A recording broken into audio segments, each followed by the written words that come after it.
आणि यानंतर आपण काही राजकीय घडामोडींकडे आता वळूया। दोन्ही राष्ट्रवादी काँग्रेस पक्षांच्या विलीनीकरणाच्या केवळ चर्चा आहेत, बातम्या येत आहेत, अफवा पसरतायत असं संजय राऊत यांचं म्हणणं आहे। शरद पवारांचा पक्ष हा अजूनही महाविकास आघाडीमध्येच आहे। मी शरद पवारांच्या पक्षाचा प्रवक्ता किंवा नेता नाही, पण शरद पवार कधीच भाजपसोबत जाणार नाहीत असं संजय राऊत यांनी अत्यंत आत्मविश्वासानं म्हटलंय। विलीनीकरणाच्या फक्त चर्चा असतात। विलीनीकरण झालंय का? चर्चेवरती विश्वास ठेवता येत नाही।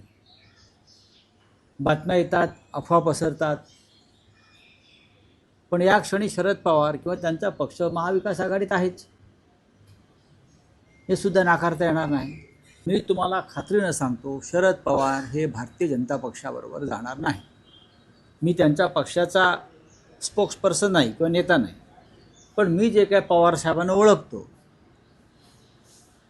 मला जे काही शरद पवार माहिती आहे, त्याप्रमाणे मी खात्रीनं सांगतो, शरद पवार कोणत्याही परिस्थितीत भारतीय जनता पक्षाबरोबर जाणार नाही। काँग्रेसने उगाच ती भीती बाळगू नये। आजही काँग्रेसचे दिल्लीतले ज्येष्ठ नेते हे शरद पवारांच्या संवाद आणि संपर्कात आहे। लोकशाही मराठी ऐका, पहा, जागरूक रहा।